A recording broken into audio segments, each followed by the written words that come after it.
Good evening and welcome to Football Never Sleeps, our weekly YouTube show that focuses on Notre Dame football in the offseason. We almost had to change the name of it to Football Almost Never Sleeps Tonight because Tyler's Wi-Fi was in a coma, but we've revived it and we're with you for the next hour. And we've got lots to talk about. We're going to talk about a surprise open practice today. Wasn't supposed to be open, but we got to see the whole practice today. So our impressions from that. Also, we're going to kind of look at what we want to see the rest of the spring practice sessions. There's 6 more after today, 7 counting today. So what needs to get done between now and the blue gold game? Latest in recruiting, the latest in just about everything Notre Dame football. Remember, before I tell you about the question part of this, you need to subscribe. It doesn't cost anything. And hit the notification bell so you know when we have new content. We had a lot of content today besides the show. We have practice highlights. We have interviews. So hit that notification bell. As I mentioned about questions, we'll take your questions. So just post them and we'll work them in as we get to those topics during the show. So hit the question portal. Tyler, give you a quick tutorial on how to do that. Yeah, and hopefully my internet holds strong. I lost Eric there for a brief moment, but I think we're okay for the moment. Hopefully Eric can hear me. If you are watching us on YouTube, hopefully you're either doing it on a desktop device or a mobile device, whether it's through the app or through an internet browser. If you're on a desktop, the chat box should be to the right-hand side of the video of our talking heads. And if you're on a mobile device of some kind or the app, the chat box should be to the bottom.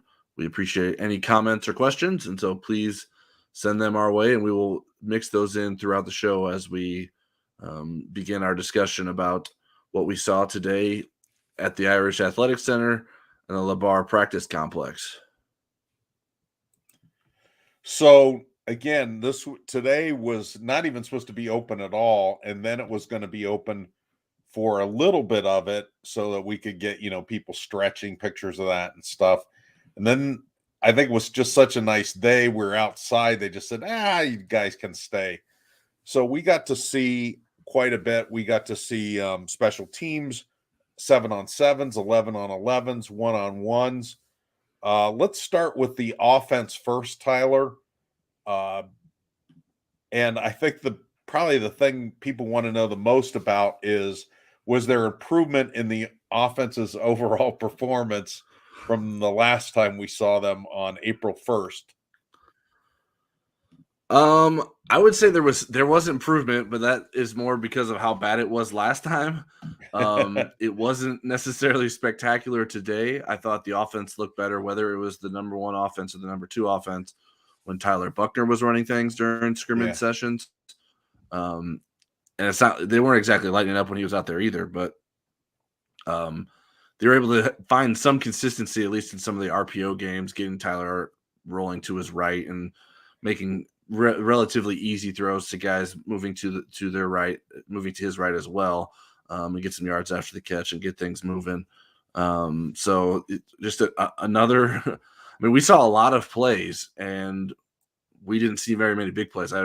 Maybe one of like 20 yards or more. I think. I mean, I don't think I'm even exaggerating when I'm talking about that. Like, I think that's how non-explosive the offense has looked for us. Now, once again, we're doing some third down scenarios. So the defense was doing some different things, and Notre Dame's offense was put in unfavorable positions. But you would think that they would be able to make some more things happen than they did. And even like when they're just doing, I mean, they did sort of like a red zone session from the 25-yard line with 4 full downs to move the ball and move the chains. And we would see some like second and long running plays. And I'm hopeful that that's not something we're going to see a lot of during the season. The running game was pretty much non-existent. It wasn't full tackle today. They weren't wearing their pants with pads. And so if Audric Estime goes in a hole that's somewhat clouded, they're just going to blow the play dead there rather than giving him a chance to sort of break it open for a long play. So that ends up with a lot of 1 or 2 yard gains. But it wasn't like there were gaping holes from the offense either. So I don't know. It was once again a day. It's like, well, I can't say that this makes me feel any more confident about the offense. Now, it's not like I think it changes the trajectory necessarily of what I think it will look like in the fall, but I don't know. It's been pretty underwhelming so far.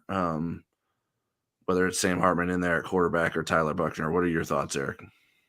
Yeah, I guess I'm looking for reasons for it not to be going well. I think the fact that you don't have legitimate running plays to set up the pass plays. The Right.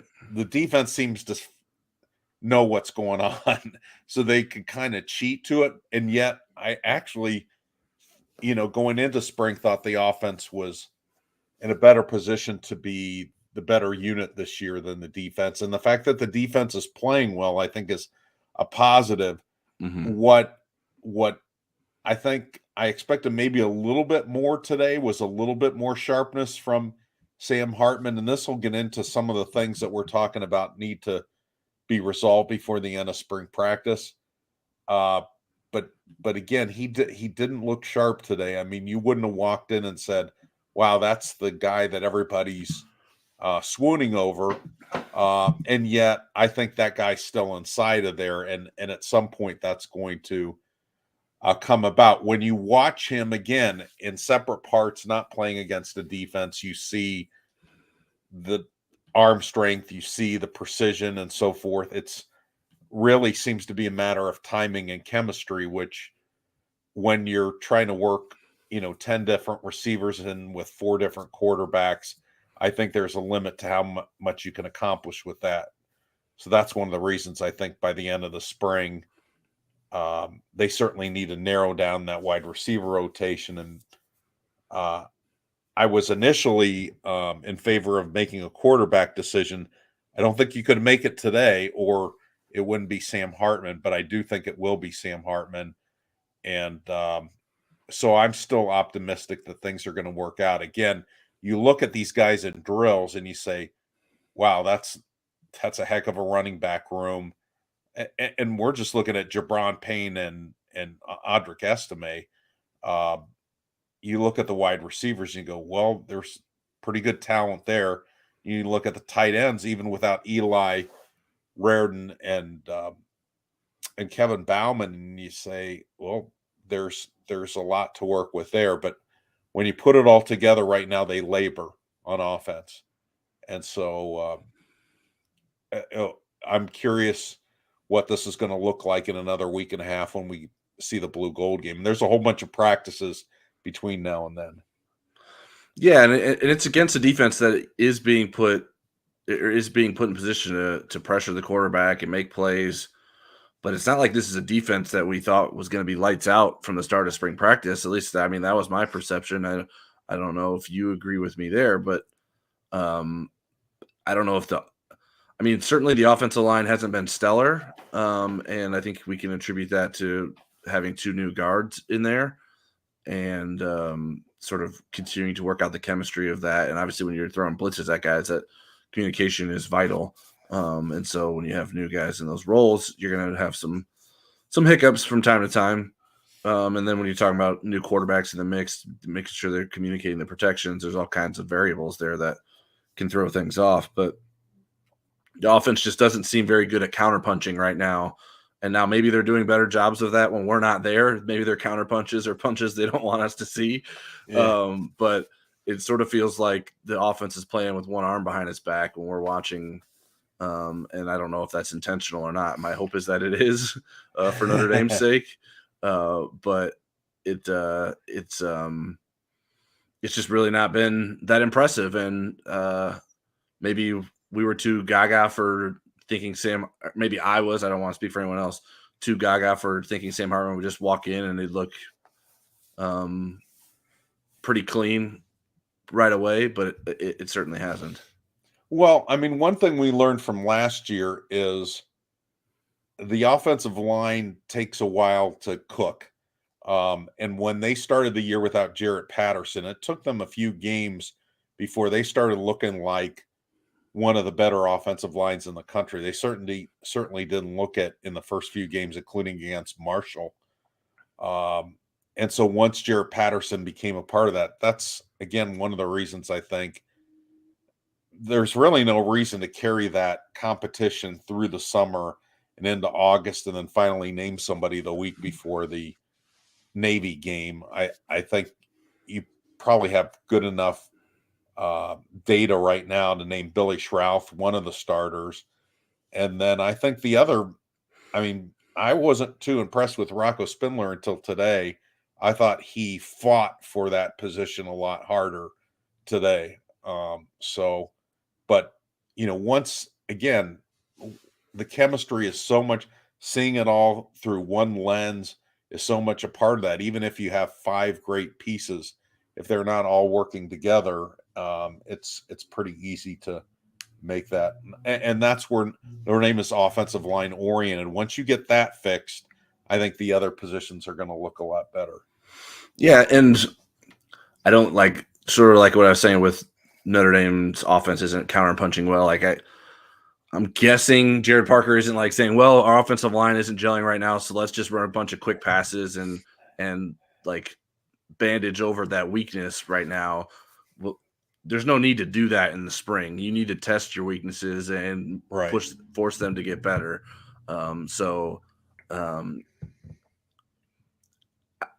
My wonder and thought is like, okay, is the defense being asked to be as aggressive in every practice, or are we just happening to see the ones where they're being put in these situations to be aggressive? And if that's the case, where they're being aggressive all the time, maybe they should call off the dogs a little bit and let the offense gain some confidence here in the spring. I can't imagine that Sam Hartman's confidence needs much shining. I think he's done enough throughout his career that he doesn't need a few spring practices to get him to be confident. Yeah. But I think that I don't know. It's just surprising to me how bad it's bad and boring. Like I love football. I will watch football whenever it's put in front of me. But we got to the point. It was the last segment of the 11 on 11 at the end of practice. Sam Hartman's in a quarterback, and I was like writing down the results of every play. And I didn't even write down the first two plays of that session just because I don't know why. It was just it resulted in 1 yard. It was a bunch of meh. And so I just didn't even write it down. And that's what I'm there for. I'm getting paid to do that. That's how just unattractive of football the offense has been putting out there so far. So Tyler just wanted to bark it out and have me write it down. Isn't that how some people do it? I don't know. Yeah, I think I've heard that in the past. On the flip side, Eric, what are your thoughts on the defense? What did you think of what we saw today, and how did it maybe continue or change your opinion of what we saw previously? Well, again, there's some missing parts here and there. People wonder about Jalen Sneed and Prince Colley in the linebacker core. Jalen was back at practice in a uniform, but he didn't really do anything. And Prince Colley missed today because of a class conflict. So those are two of the guys that you wanted to see. But man, JD Bertrand, when I was paying attention to the defense, seemed like he was all over the place. Yes. He really looked good. The cornerbacks look good. The safeties look solid, although they lost a piece themselves. Ben Minnick, the freshman who's been playing pretty well, he's banged up. He had his arm in a sling, right, Tyler? Yep.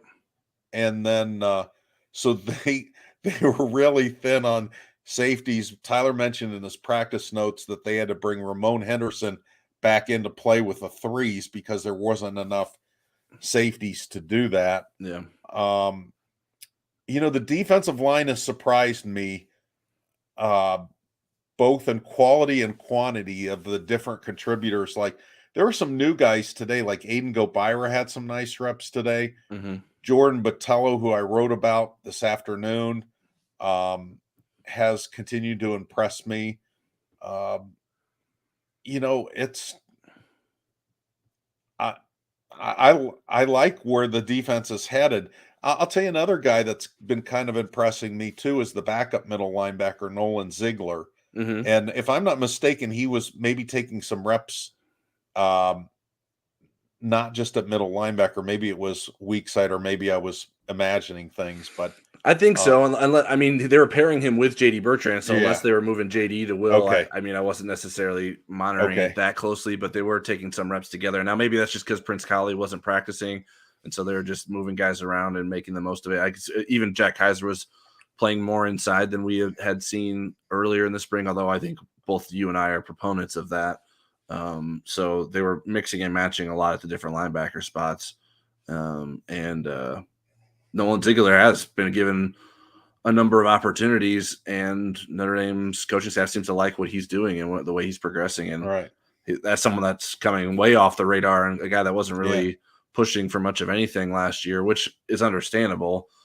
As a guy that was a little bit undersized, he was more of an athlete than a linebacker when he came to Notre Dame, and was playing a wide receiver and safety for the most part for his high school team, and is growing into that linebacker role. And if he can sort of grow and can maintain that athleticism, I think there's a long term piece there that Notre Dame has to like quite a bit. So the linebacker position isn't lacking for talent, even though they are much maligned by yeah, by tweeters and message boarders alike.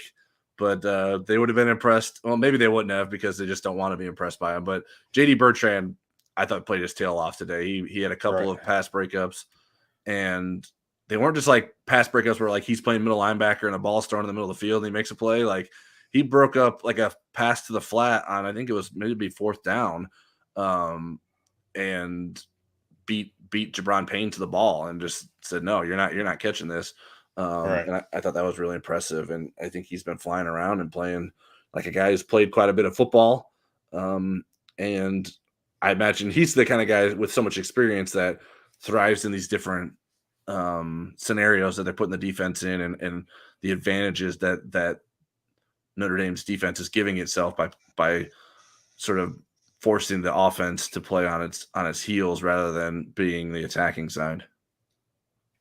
yeah. So the other thing, and just talking to Al Golden, it might have been last week or the week before. I think he learned a lot from being back in the college game for a year, and he's Hmm. gone out and researched things and thought about how can I make this defense better. There was probably a bigger adjustment back to college than he even anticipated. And so I think we're seeing a better version of him in terms of both calling the plays and structuring the defense where it's more aggressive. We've seen the linebackers a lot more Right. involved, and maybe that maybe that'll make people happy. And to be honest, I mean, at some times last year and maybe it was the position they were put in. You look for difference makers in your linebacker core, and I wouldn't say they were difference makers. I thought JD Bertrand was a really productive player, and Kaiser, but I feel like in the practices we've seen more difference maker qualities. Yeah, and I think, I mean,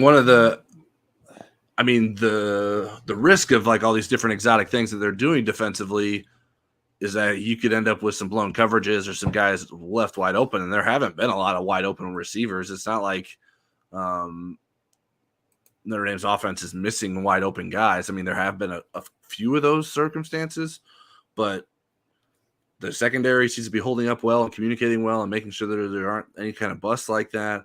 Um, like I mentioned, the running game is a bit maybe fool's gold of how well the rush defense is playing, but we haven't seen many big running lanes. It's not like they're given a lot of opportunities to do that. Now, obviously, tackling is the most important part of that. You got to Right. actually finish the play, and we're not seeing Right. that. But I Right, think, there's times Audric Estimate goes through there and you go, "Okay, well, that's probably not just a 6-yard yeah, gain." yeah, right. I think there's one time he's like, "That's a touchdown if we're actually playing football," and they gave him like a 5-yard gain. So now, obviously, Audric's a very confident player in his own ability, so he might have been a little bit too strong in that opinion as well. But yeah, I mean, it's encouraging. Again, I think the secondary, is particularly the cornerback position, has been very impressive. I thought. I don't know. Did you notice the gloves that they were wearing today? It looked like boxing gloves from a distance for Yeah, me. it was like a mix between like a mitten and a boxing glove, is how I described it. And my guess is they're just like some sort of equipment that prevents them from holding guys, and so you're not able to grab onto people with those with the way those gloves are fitting them. And so they did parts of 7-on-7 and a little bit of the 11-on-11 with those on. I thought that was interesting. So we weren't necessarily seeing a lot of interceptions with those things on their hands, but I think there were guys in good positions. So we did see Notre Dame make some good catches early on in the 7-on-7. That was probably the best the offense looked, was a few plays early on in the 7-on-7 situation with Tyler Buchner and Sam Hartman, and then it sort of was a bit downhill from there. They were even a little diluted today. I didn't see Christian Gray out there running around, so he must have been nicked up. Correct. Christian Gray was not dressed. Obviously, Cam Hart still isn't doing full contact stuff. I think you take those two out and you still look good. Right. That's impressive. Yeah. You're putting a lot on Clarence Lewis and Jaden Mickey, and those guys seem to be holding up their end of the bargain. I think Chance Tucker had a PBU at one point in the practice. A walk-on, I want to give some love. Isaiah Dunn, I think in both full practices we've seen, he's had an interception. And I don't know that that's like Isaiah Dunn's going to be pushing for playing time this season, but he's stepped up and made some plays in some practice opportunities, usually like third string opportunities. It's not like he's doing this against the starters, but I think that he is he's at least flashed, in my opinion, a guy that I'm not sure that I would have known his name or remembered his name going into spring, and had some nice moments in practices so far. Do we need to pick off a few questions before we move on, or? Yeah, we can do that. Okay. Let's start with Mike DeVoy. Mike says, I was confused to see Chris Tyree and Jaden Thomas both listed as slot receivers. I thought slot receivers are speedy, quick twitch guys. This doesn't sound like Jaden. Illuminate me. Sometimes you will put a bigger receiver in the slot. There's even times you'll put your tight end in the slot if they have that kind of flexibility. Generally, a slot receiver is a receiver who can break your ankles, a fast guy that can use his speed in the open field. But again, sometimes when you want a certain matchup against a certain defense, a bigger receiver will do. I agree. Jaden Thomas isn't your prototypical slot receiver when you think of it, but it gives them a little bit more variety. I also remember seeing Chris Tyree in a two-man backfield at times. Now he motioned out of that, but so I think they want to move him around and give a little bit of variety to that. In general, the way Notre Dame's offense has worked during the Brian Kelly, Marcus Freeman era is that you try to get an elite speed guy out on the outside on the part of the field that's furthest, that you got the most field to play, what they call the field receiver. And so you think about Will Fuller as the prototype for that right now. Tobias Merriweather's at the top of the depth chart there. And then usually you have a big physical, tall receiver into the boundary. And right now, Deion Colsey is the top of the depth chart there. Yeah, and I think we'll see Jaden Thomas playing in that spot as well. Right. But I do think he does some things in the slot that you like. And I think we've seen defenses adapt and having nickelbacks that can play against these speedy slot guys. And then, well, if you throw Jaden Thomas out there with size, like yes, the guy may be able to keep up with him, but can he beat him at the point of attack for a catch? Is Jaden Thomas just going to be too big or too strong to make the play at the point of attack? That's something you can do. And then also he gives you an advantage as a blocker. So if you want to take advantage of the edges of your offensive line and work outside, if you get someone like Jaden Thomas blocking a nickelback, you really like your chances there to clear out some more space. So there are different ways you can handle that. I want to say Chase Claypool played some in the slot, and he's not exactly a small, quick twitch guy. You would think he's certainly plenty of good enough athlete, but he's a big body, and obviously we know he had a love for blocking guys as well. And I think Jaden Thomas has sort of created a bit of that reputation for himself as a guy who is a good blocker. in addition to some of the things we can see him do as a receiver. I like Jaden Thomas's progression. I think he will have a significant role in the offense, whether it's out of the slot or playing outside receiver. I think they'll use him in different ways. And I think Chancey Stuckey likes to move guys around. He doesn't necessarily want to be predictable and having guys line up in the same spot all the time, and have some guys being a bit versatile, and maybe going against some tendencies that you would think of typical receivers. We did not see Caleb Smith today. He missed for personal reasons, right, Tyler? Yes. Okay. And then, but we did see Braylon James get some reps with the twos. He was wearing a red jersey, so you couldn't get real physical with him. Mm-hmm. But he was catching some balls, looked pretty good running with the number 2 group. Yeah, I thought he did some nice things, and it's a bit different when you're wearing the red jersey. And I saw him go up and land hard on the ground. I was like, oh, I don't know what they're protecting him from, but he didn't protect himself there. So I think he maybe needs to do a better job of that. But obviously, that's hard to do when you're a freshman trying to compete and make a mark in your first spring. I'm trying to think if there's any guys that were out. Logan Diggs was dressed today, but did not do much contact or do much of the physical activities. He wasn't even doing like the gauntlet that they run through. I think the only 2 running backs or scholarship running backs that were doing that were Audric Estime and Jabron Payne. Jadarian Price got to put on a jersey today. He was not wearing shoulder pads, but he was being able to do a little bit of running around. Yeah, we saw him sprinting, and we saw Adon Schuler doing all kinds of work with his legs. He had shoulder surgery, but he was running. He was also doing a lot of cutting today, the safety. They're desperate for healthy safeties. They're almost asked Tyler to play.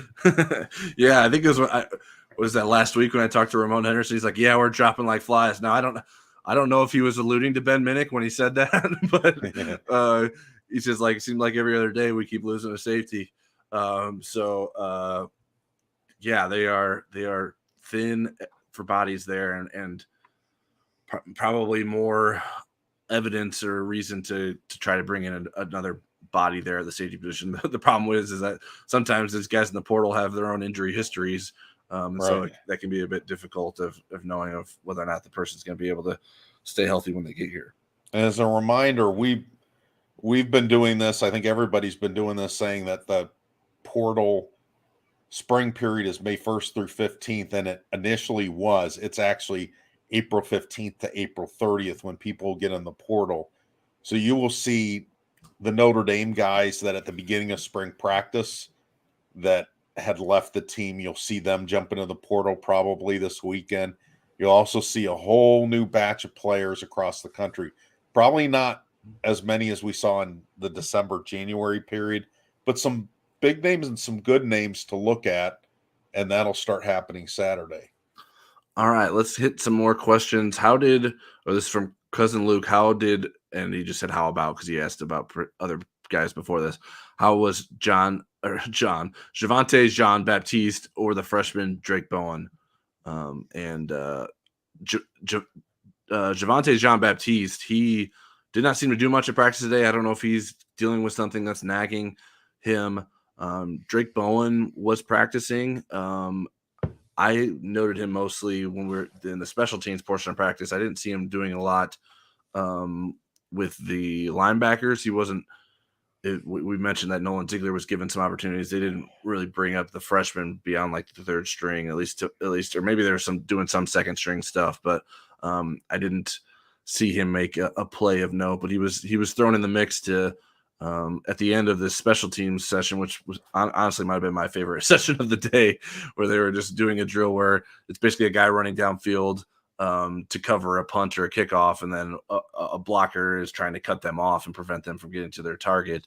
And Drake was asked to be one of the coverage guys, and Jaden Thomas went up against him, and Jaden got the better of him there. So, but I like the competitive spirit that was put into that drill, and I did see Drake look good when they were doing the drills before that. This was sort of like the culmination. There was like 3 or 4 or maybe 5 like individual matchups they had at the center, and everyone was cheering for those guys and rooting them on. So that was kind of a cool start to the practice. Yeah, that was a fun drill. I can't remember who Xavier Watt got, but he obliterated somebody. That might have been the last rep that they ran. But you had highlights of that. Yeah, Jaden Thomas got Drake Bowen pretty good. Yeah, That was you can watch that on our YouTube channel. You don't have to go too far. Just go back and look for the highlights from today's practice I posted today. Yeah, Xavier. I'm struggling to think who Xavier Watts blocked too, but he definitely had a good block there, and it was a good mix of offensive and defensive players going against each other. All right, next question is from cousin Luke as well. Is Audric as explosive as Dexter Williams? I would say in a different way. Like Dexter kind of had, once he got into the secondary, then it felt like he had another gear that he could run away from people. Logan Diggs was telling us last week that he felt like Audric was a lot faster than people gave him credit for, but then he didn't give him credit for being faster than Logan. So, uh, but I think that he is explosive with contact. Dexter's gear was when there wasn't contact, when he could kind of see that he was going to get out in front of everybody. I think you estimate gets into traffic, and that's where his explosiveness is. Yeah, I think that's right. I wouldn't necessarily describe him as explosive as Dexter Williams. I think he's probably a better, well-rounded running back than Dexter Williams is. I think it took Dexter a while to get to where he ended up being as a running back, whereas Audric has shown some of these natural abilities as a running back early on in his career at Notre Dame. So I think you continue to see him develop upon that. We talked to him last week and talked about how do you go about sort of trimming down and losing some of the body fat he was talking about. He's like, well, I had to ditch my Raising Canes that I like to have like twice a week. He said now it's like once every 2. He's cleaned up his diet a bit. Obviously, he was always a hard worker in the weight room, but sort of the combination of those things has allowed him to be a more springy back per se. I think he's becoming an even more dangerous threat to defenses. He's not the first guy that's ruined his potential NIL deal with Raising Canes. I remember Prince Colley saying something about that last year. All right, next question is from Sam Clark. I have only been here for a few minutes, but how hard is it to evaluate offense playing bad versus the defense playing well and vice versa?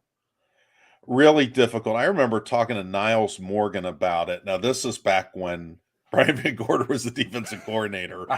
But he, the players don't even have a sense of it because it just depends on how well they know what the offense is trying to work on and how well they know their plays and whether there's going to be a surprise there or not. And so, like, for example, today there was a situation when it was 11 on 11 where every down was 3rd and 6 or 4th and 6 for a while. They weren't trying to do an actual scrimmage of moving the ball down the field, sequencing plays. It was just 3rd and 6 and 4th and 6, and then a new quarterback did the same thing. And in that situation, the defense really has an advantage. So I don't think that you can tell at this point. And again, how much is Marcus trying to get to the bottom of what are their weaknesses and trying to fix them in the spring versus just kind of glossing over them, especially when the media is present and so forth. So I still think the offense is going to be the better of those two units, but I think the defense has a chance to surprise. And if the defense does surprise and the offense is as good as we thought, then this team has a chance to surprise. Yeah, and the offensive coaching staff needs the experience of working together to Right. fix issues, whereas the defense is experienced in that with the cohesion there and the continuity on the staff. So I think that giving the offense the ability to do that and testing them in the spring makes sense. In terms of like, how do you tell if it's good offense or a good defense? I mean, there are certainly situations and some situations that we've seen in these two practices where it's like, that's just a missed throw or a guy's got to catch that. and that's not good defense. It's just like that's not executing on offense, and so sometimes that is bad offense. And I wouldn't be giving a lot of credit to the defense, and I think sometimes I feel like those are the moments that are more concerning to me. It's like, okay, why can't they complete a pass? Like why are they struggling to get the ball into the hands of the receivers, or why are the receivers not in the places where the quarterback thinks he's going to be? Those I would chalk up to issues about bad offense versus good defense. Now, Well, as I mentioned earlier, the defenses have been usually in good position. There haven't been a lot of like wide open guys, so there is being good defense played. But I don't know that all of the mistakes that we've seen on offense or lack of execution on offense has been a product of the defense playing at an extremely high level. I can remember, I can remember some springs where this was an issue before, where again, the wide receiver rotation was too wide, that there's too many quarterbacks working with too many receivers, and you really didn't get a chance to hone that timing and chemistry. Now they'll have all summer to do that, and I would expect when we get to August. But I remember Brian Kelly skinnying down who the receivers were that were going to get the ball from Ian Book because of this very problem, that they were trying to get him chemistry with everybody, and it just wasn't. At least with Ian Book, it wasn't working. Yeah, I mean, I don't know that I've noticed that. I mean, what we've seen is Tyler Buchner and Sam Hartman are both taking reps with the ones and the twos. So then obviously they're going to be throwing to all those different receivers that are playing ones and twos. But it seems to have been pretty clear cut, like who the top receivers are. Like they're not mixing in a lot of the freshmen with the number one offense. I think they were earlier, and in drills too. Remember those drills where they had all four of the quarterbacks throwing at the Right. same time? Yeah. Right. Right. I was thinking more of like 7-on-7 Yeah, and 11-on-11 stuff. right. Even like where it seems like I don't know that we've seen a ton of Lorenzo Styles with the number one offense. I feel like he's been more of a number two He offensive has player. been a two. I saw So him move Braylon into the right position today. That was y- kind of funny. yeah. So um, it. I don't know to what extent that is contributing. But again, like that's still that isn't you're not giving credit to the defense for that. Like the defense isn't creating like their depth issue, or like they need to shorten their depth chart. Like that is an offensive concern. Whether or not it's going to lead to bad offense in the end is a different story. The thing when I look at it too is this fixable? Is it fixable? I mean, there were times Drew Pine was doing things, and I thought this isn't fixable. He Right. can't throw this certain pass. I mean, Hmm. there's no pass that Hartman can't throw. He can make all the throws. Hmm. Pine was limited. I want to say the positive, I think, from Hartman being there to this point, the biggest positive, it's made Buchner better. That Buchner has picked his brain, he's learned things from Sam, but then Buchner still has a skill set where he can move around and so forth. So I think that's been a positive. But that's what I look for in the spring. Is there a dead end here at a certain position, or with a certain part of the offense or the defense and what they're doing, where there's just no hope to fix it? And Yeah. and I don't see that. So I think that's the best optimism I can give. Yeah. No, I think that's fair. All right, one more question before we get back to some of the other things we want to talk about from Stanley Watkins. Any freshmen on either side of the ball show promise to contribute early on, most likely in your opinion? Well, I mean, Christian Gray looked really good the last time I saw him, so I'll put a check mark next to him. I like the speed that I saw from Ben Minnick. I like how smart he is, but again, he was injured today. Let me think. I mean, Zinter impressed me, but he's too far down the depth chart. I Right. mean, all those linebackers are really athletic. Um, we'll have to wait on Brennan Vernon on the defensive line. Going to the offensive line, there's nobody that's going to push for a starting spot there. Tight end, Flanagan's not going to move up with all the depth they have there. Wide receivers, we talked about all three of those guys, Greathouse, Braylon James, and Rico Flores. I think they've all had their moments. I think Rico's been the most consistent. He's still farther down the depth chart, but I could see him playing and Sure. making some catches for them. And then running backs, Jeremiah Love isn't here yet, and Kenny Minchie isn't going to, overtake the top two quarterbacks. But I like what I've seen of him, and I love talking to him. He's a smart kid. He's got really good ideas about how to be a really good quarterback. I like where he's going down the road. Yeah, Gray and Flores are the two that have caught my eye the most and could have the opportunity to do that. I think Minnick has had some moments. Obviously, we got to find out what the deal is with his injury. And But we do talk to Marcus and the coordinators on Saturday. we do his opportunity could be there given the depth chart. There's just not a lot of safeties on the depth chart that are healthy and available, and there's a short line to the number 4 safety in the mix there after DJ Brown, Ramon Henderson, and Xavier Watts. Beyond that, I mean, I don't know that there's a ton of different options there. I mean, there's a pretty long list of redshirt freshmen that are working to be taking advantage of these opportunities that these freshmen are going to have to compete with. So I think that the roster is in a good position and has a lot of talent in the younger classes. So that makes it harder for these freshmen to sort of jump out right away and get into the mix, especially when you're talking about having a lot of returning players at a number of positions throughout the roster. Okay, do we want to move on, or do we have any more questions that we need to get to? That's all the questions for now. Okay, so we talked, we'll skip special teams. There were some interesting things that we can talk about at How other dare time. you erase Zach Yoakum's legacy? Okay, go ahead. Mention Zach Yoakum. Yeah, I just think he's remained consistent. I mean, he was nails when they gave him opportunities to kick field goals again today. I think one was a 42-yarder. And I think the last one at the end was maybe like 38 yards when the whole team was sort of chanting and trying to get in his head.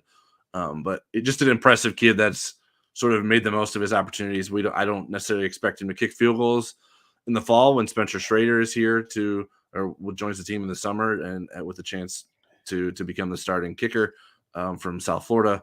But I just enjoy the way he's sort of continued to grow and tackle the challenges thrown at him. And like I mentioned earlier, the special teams portion of the practice that started practice was very entertaining and interesting. And you can see a number of those clips in the highlights that I posted from earlier today.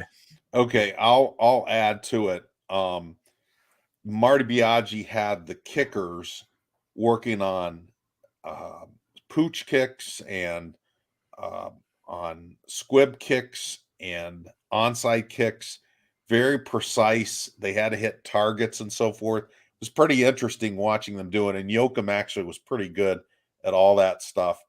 As far as the punter, Bryce McPherson is ridiculous. They built the new facility so that the punters would never hit the roof because it always happened at the Loftus Center and chunks of the ceiling would come out. Well, Bryce McPherson kicks his punts so high, they do hit occasionally, it hit twice, hit the roof. Now, what he can do usually is just kind of be maybe a couple of feet below that, but the guy's got a heck of a leg. He can put top spin on it and spin it down the field. He can put English on it where it kind of dies going to the side or even bounces back toward him. I think he's going to be, I mean, who wants to watch somebody punt if it's your team?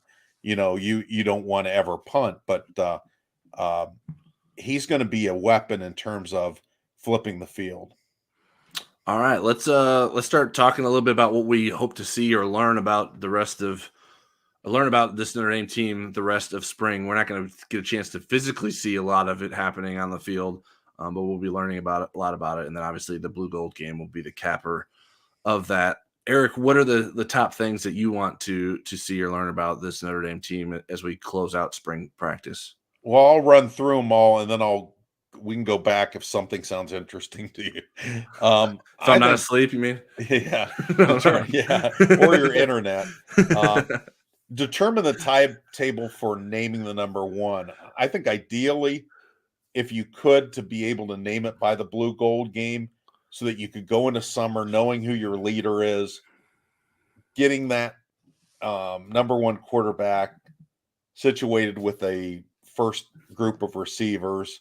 I also like pencil in the wide receiver rotation and hone in on timing and chemistry. And I actually think they're starting to do that. You're starting to see separation from the top six, maybe from the other group of receivers. Determine the pieces of the offensive line. I mentioned that earlier. There's no reason to have that guard battle go all the way through August. And you know what? You may lose somebody to the transfer portal that doesn't get the starting nod. Assess the safety situation for portal, either a portal addition or position switches. Notre Dame might have to do both just based on depth. Seize the special teams momentum. Marty Biagi's doing that. I think we'll see strong contenders for the punt and kickoff return by the end. Right now, it's a little bit of a gong show, a lot of people involved. And then it may change again in August when Micah Bell and Jeremiah Love get here. They may be able to push their way into contention there. And then determine the difference makers. I mean, one thing about rotating so much on defense is that it keeps people fresh and everything. But I felt like at times last year, Isaiah Foskey wasn't on the field during a critical third down or on the goal line. And I think that was part of their problem in the red zone, was that they were rotating so much. And I think you look at the great teams, they have difference makers. Notre Dame needs to identify who those are and make sure that when you're rotating, you're also making sure your top players are in there on key downs.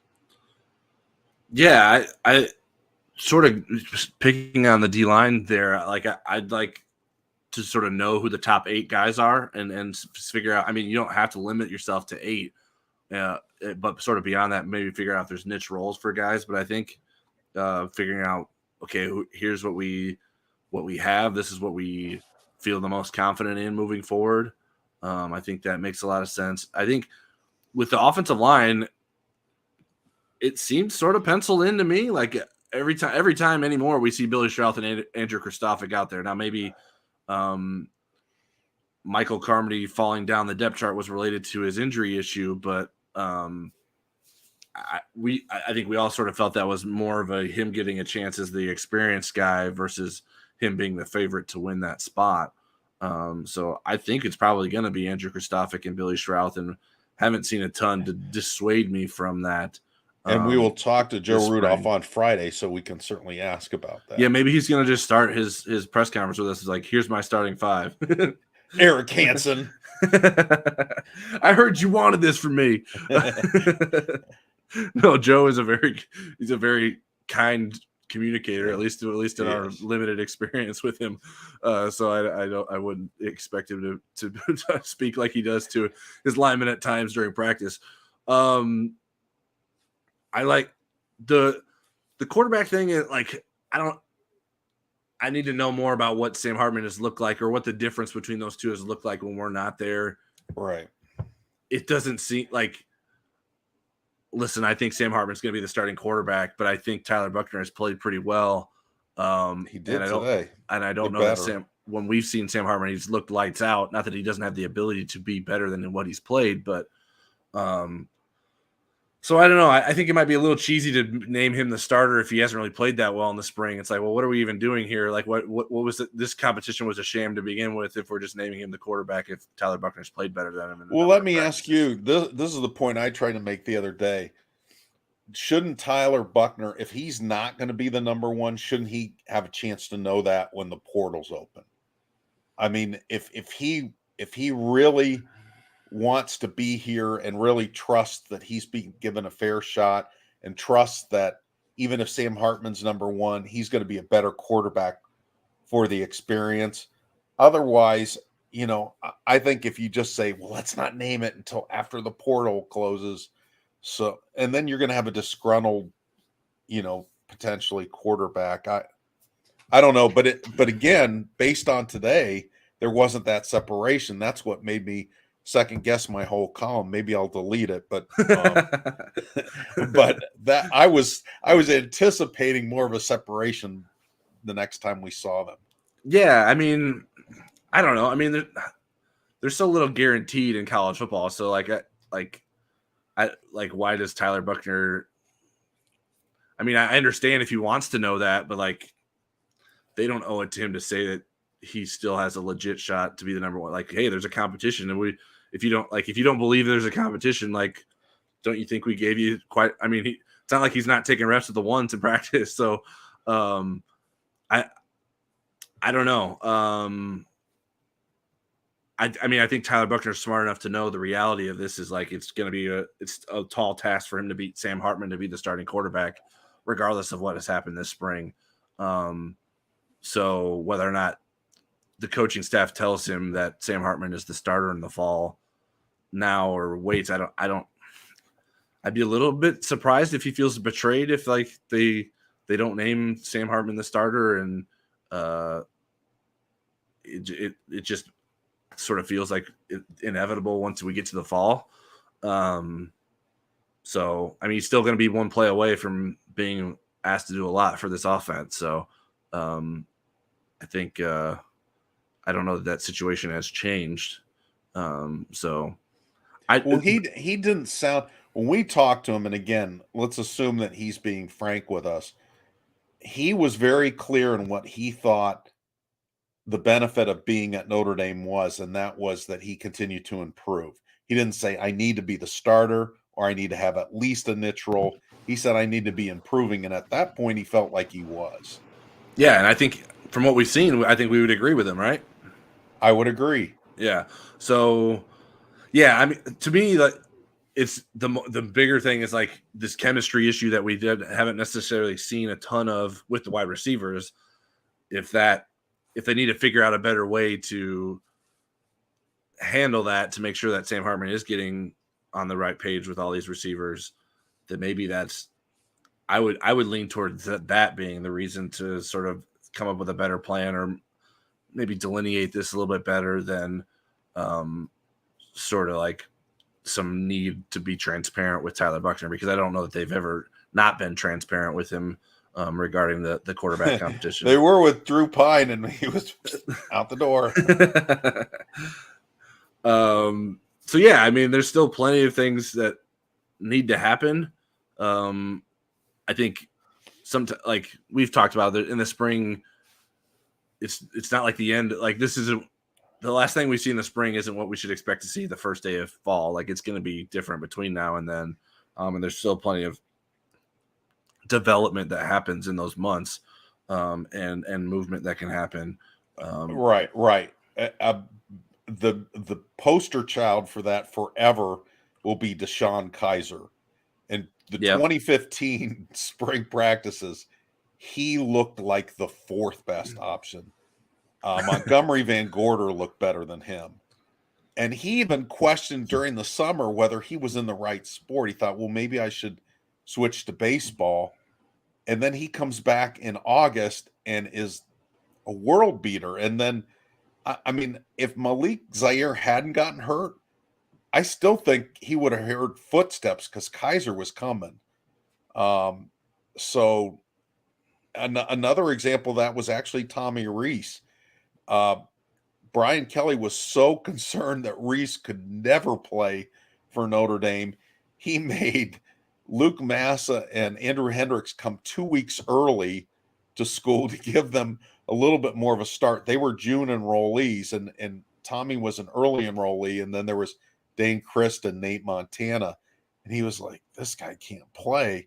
And then Tommy had this transformative summer, both physically. I mean, he was 17 years old when he showed up, and mentally, and got himself into the number 2 position pretty quickly over Nate Montana and the other kids. And, you know, the rest is history with Tommy Reese. If I were to name a defensive like candidate for that, it would be Tavon Coney. He was sort of an enigma in the spring, and then all of a sudden he had this breakout season in the fall, and really sort of blossomed under Clark Lee and Mike Elko. I don't remember exactly the year. I'm bad with remembering the years of which year that happened, but whatever Tavon Coney's breakout season was, that spring before that, he was sort of an afterthought and seemed like a guy that wasn't sort of getting it and clicking. And sometime for whatever reason over the summer, something clicked for him, and he was able to figure it out and put himself in a position to have a really big season.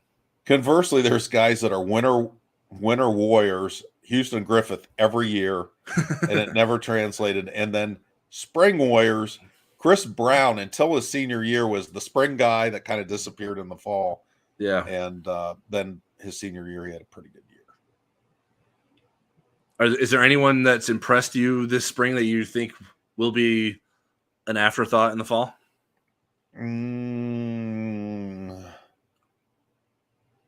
Maybe Jabron Payne, just because of the numbers. Right.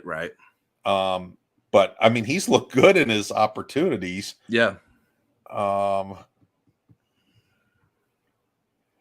want to see what Nolan Ziegler looks like in the fall, but I like where he's going, so I don't want to write him off. Sure.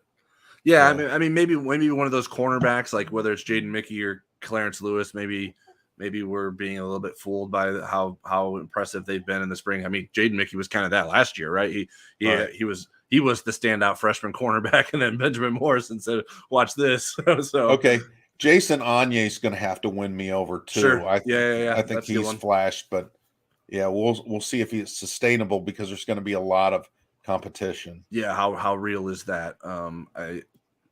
It seems like to be trending towards real, and Al Washington had a lot of good things to say about him today. Well, his story is interesting. I mean, he played Rhode Island football, only played 2 years, so he's really a baby in the game. Right. So physically, if he can catch up mentally with the game, then maybe there really is something there. And he is a grown man physically. He's an impressive looking dude. Yeah. So do we have any more questions? Do we want to just wrap up on some of the other no more topics? questions. Was there anything from interviews today that stood out to you that we haven't touched on? Was there anything from either Jordan Botelho's interview or something Al Washington said or one of the other defensive linemen said to you today that stood out to you? Well, I mean, Jordan Botelho, this was the first interview that he's had since he's been at Notre Dame, and he's a senior. And I thought for as violent as he is on the football field, he is painfully that shy away from it. And I thought, I don't know what he was like in front of the camera downstairs where they do the electronic media stuff, but I thought he was authentic with us. He was shy, but he owned things. I asked him about getting sent home as a freshman, and I talked to actually his mentor back in Hawaii today for the story that I did, and he's a fascinating story. I'm more fascinated with him than ever, but I also am pretty convinced that he's finally turning the corner. But he owned it all. I mean, he didn't say, well, I was a victim of circumstance or whatever, or somebody else's fault. Yeah. So that was interesting to me. Junior Tuihalamaka, how much now he's embracing being a Viper. He was a little bit surprised, I think, that became a permanent move. Right. But he's been working on those moves and feels like, this could be, he could play in the NFL as a Viper, and whereas maybe as a middle linebacker, he wasn't skilled enough to play at the next level. So he's kind of bought into that. I was looking at some of the Tyson Ford stuff. That interview was a little bit different. It was talking about some kind of lung operation he had when he was 1 year old. So it was a little bit off the beaten path there.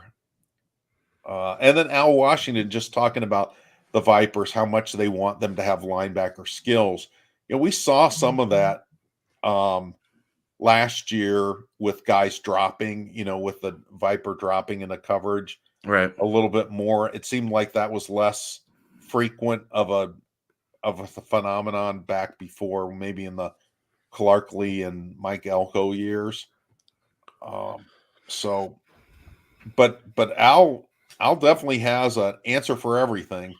And so far he's shown up as a coach, as a position coach. I said before the spring that he had a lot to prove on the recruiting trail, on the field this year, and he's making strides in both areas, I think. Yeah. I think probably in both areas, you need to see it like on game day for the Right, coaching aspect.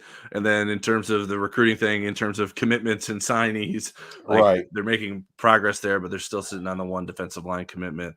But certainly seems like some positive momentum with guys like Justin Scott and the Smith twins and various defensive linemen that they continue to be gaining momentum with. So we'll see how that sort of position shakes out there, because I think that's a really important position group for this recruiting class. So we will continue to cover that all on the Inside Lounge message board. Charleston Bowles is busy working on some recruiting coverage for us.